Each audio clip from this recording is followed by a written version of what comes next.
What's up, guys? Welcome to Daily Dose of Reddit. This is your host, Zach, and today's subreddit is r/TalesFromRetail. Alright, this story's called The Pay It Forward Chain. For the past 2 years, I've worked part-time as a cashier at a grocery store. I've been privy to several acts of kindness in the past, but there's one instance that really stood out to me as particularly rare. I remember it had been a fairly busy day, and I had already been at work for 4 to 5 hours or so. I think it was one of those weird middle shift days because I don't remember closing the store that night. Regardless, I was in a good mood and looking forward to my break. I was scanning the items of a lady in line, making small talk and smiling and generally trying to enjoy myself while making someone's day a bit brighter. She looked to be fairly young and seemed tired, but was kind, and got about $15 worth of microwavable stuff. I finished bagging her groceries. All of our baggers were busy, which was nothing new, so I was trying to be efficient, and she stayed at the end of the register, adjusting her purse and wallet after paying. Since she was taken care of, I started ringing up the gentleman behind her. I don't remember much about him other than the fact that he had quite a few small items, and his total was about twice that of the lady before him. When he went to pay, the card reader gave him a chip error message. I directed him to try a few more times since our machines are pretty sensitive, and if the card is even a little smudged, it won't read it. Oftentimes, when a person rubs the card's chip between their fingers, it will work. Try that if you ever get the error message. However, when he tried it again, this time it registered as declined. He stepped away to call his bank, and I saved his order so I could move on to the next person. But I was stopped by the lady who had yet to leave. "I'll pay for him," she said, and she still looked tired. Kinda done with life? That kind of expression. I could see a bit of hesitation here, and the guy stepped away for a bit, so I said,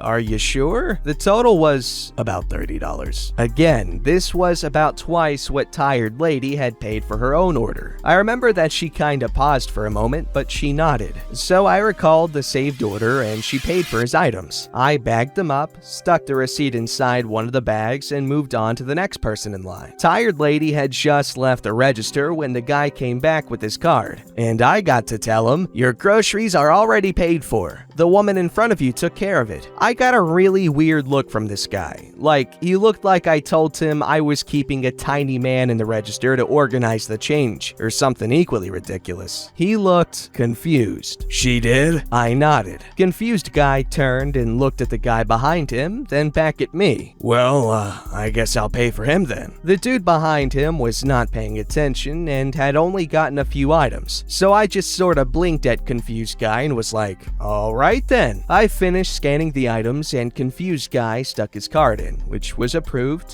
Guess he got his bank stuff worked out. About this time, distracted guy realizes that I just handed him a receipt and is about to become confused guy number 2. Before he can say anything, he's told, "The lady ahead of me paid for mine, so I'm just passing it on. Have a nice day." I'm just sort of standing there at this point, waiting to see what would happen next. Distracted guy thanked confused guy and looked me dead in the eye and stated, "Well, I'm paying for hers then." This literally repeated 3 times down the line and only stopped because no one else entered the queue. The last woman who had her groceries paid for by the person in front of her was a mom of 2 kids, and she was floored when the guy paid her $60 bill. She flipped when I told her she was the 6th person in the pay it forward chain, and I had a great time telling my coworkers about it when I went on break.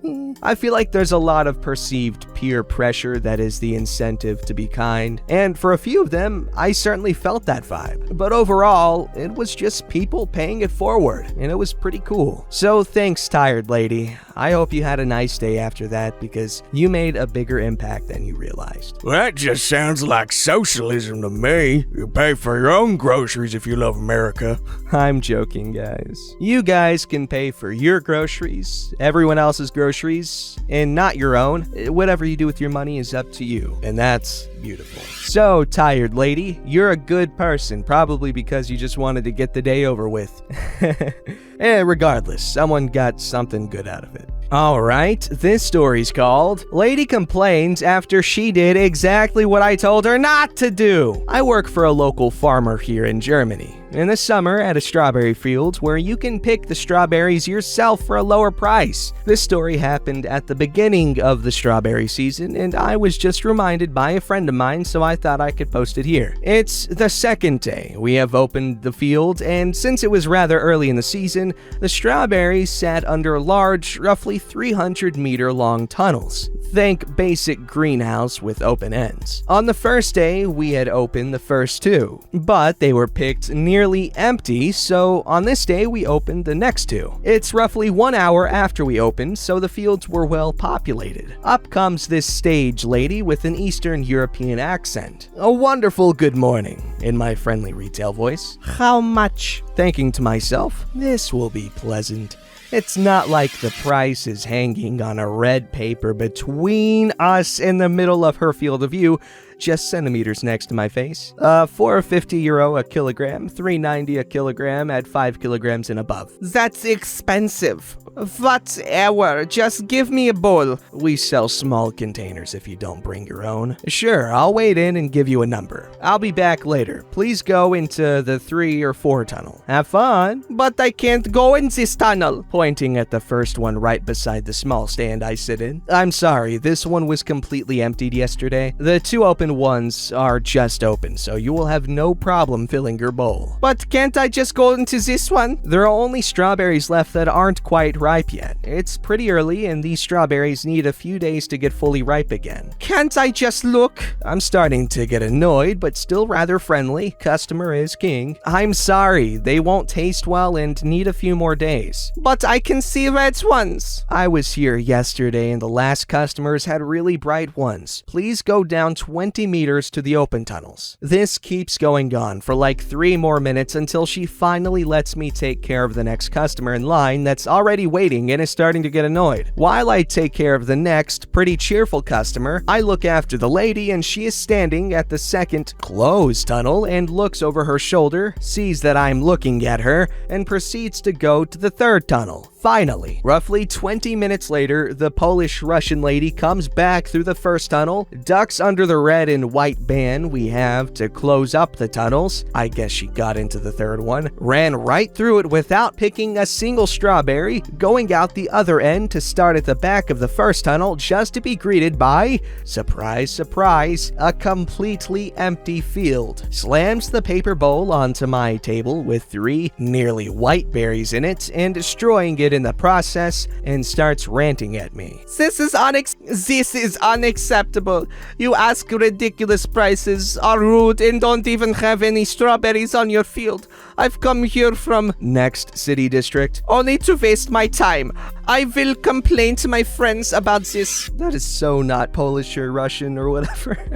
Then she storms off, shoving the exact same lady that had to wait for her to the side, nearly knocking the 2 full bowls of something like 6 or 7 kilograms of strawberries out of her hands. Damn. I stood there, pretty struck by what just happened. At least I had something to laugh at with a nice woman that nearly got knocked over. That strawberry field sounds really, really pretty to like hang out at and pick strawberries from. However, I know it's not the same country, but I watched Midsummer, and y'all Europeans be doing some weird stuff in the middle of summer.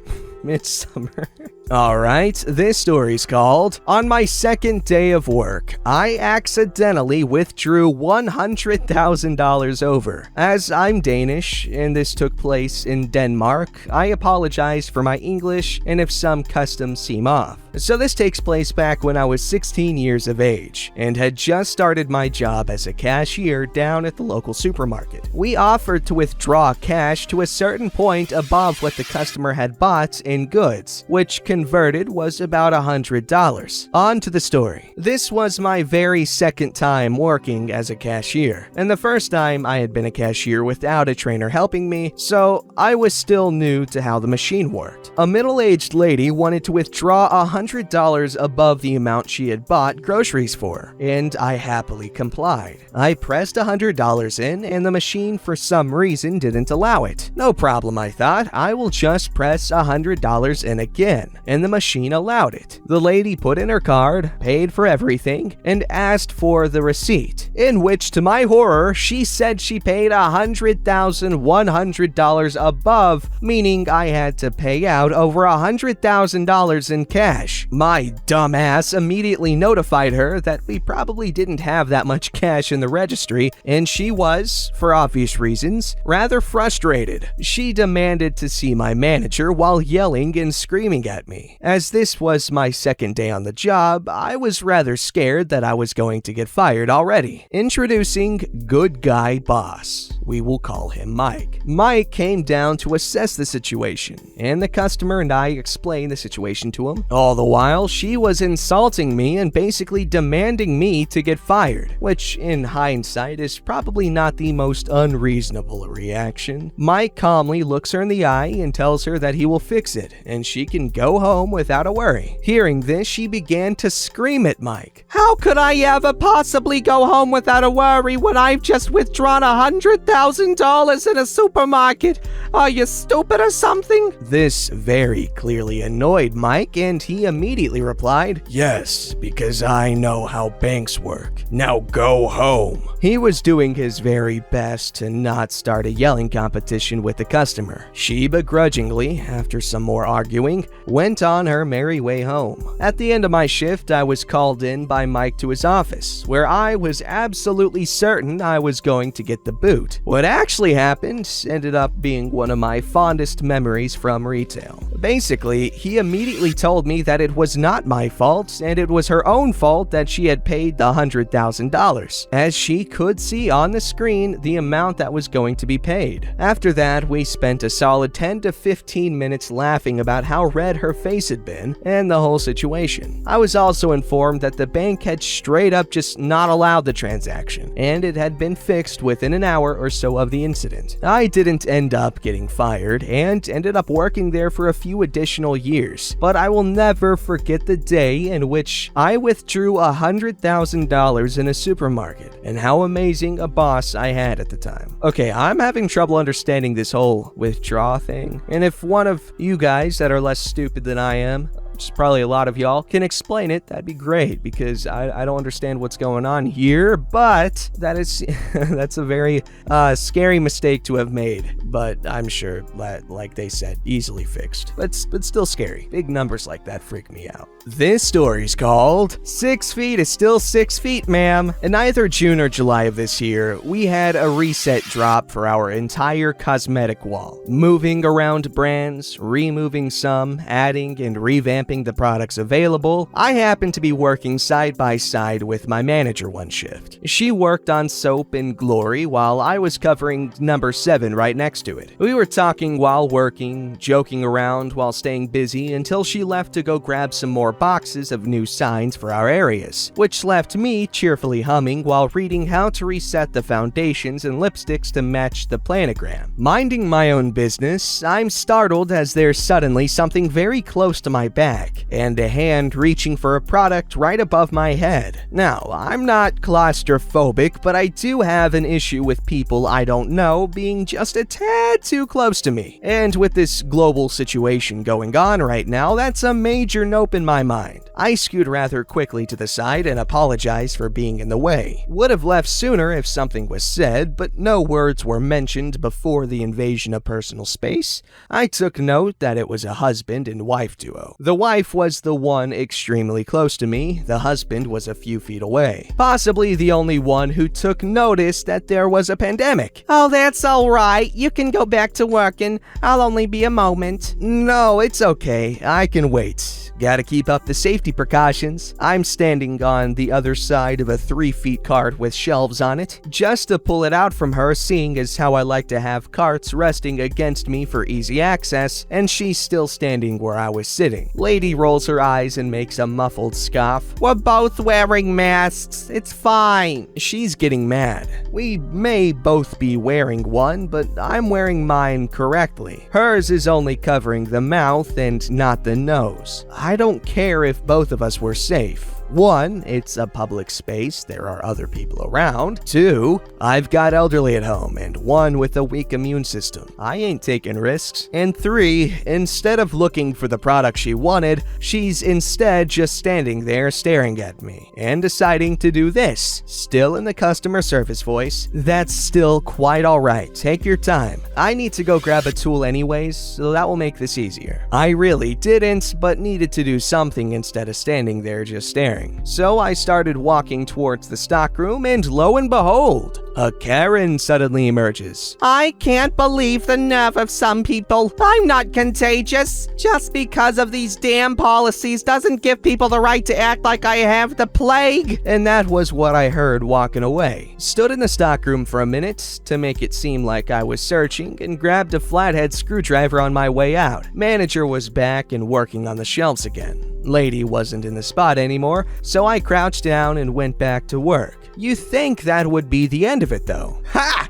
She starts circling us like a shark around our station, walking from one end of the wall past us to the other end and back again. The entire time just repeating the same things. She's purposely loud enough so only we could hear and no one else a few aisles over. This is a free country. I can be however close as I please. Can't believe they let such rude people work in the store. I never have any issues like this in competitor store. They at least treat me like a civilized being and not a rat. They need to fire her if this is how she treats people. The list goes on, but I can't remember any others besides these. The manager gives me a side glance and I just shake my head. Guess she left a few minutes later cause the manager turned to me and said, "What the hell was her problem?" I just told her the story and she was baffled at how some apparently think they can act like this whole pandemic doesn't apply to them. Never did her husband utter a word during the entire thing. We waited a few days to see if any customer complaints would come down an email or if someone would call, but nothing happened after she left. That's good. That lady's wild and weird, but that's good. Nothing came out of it. That's good. That's pretty good, right, guys? I think it's good. Let me know in the comments below if that's good. Don't forget to like, subscribe, and hit that bell to never miss an episode.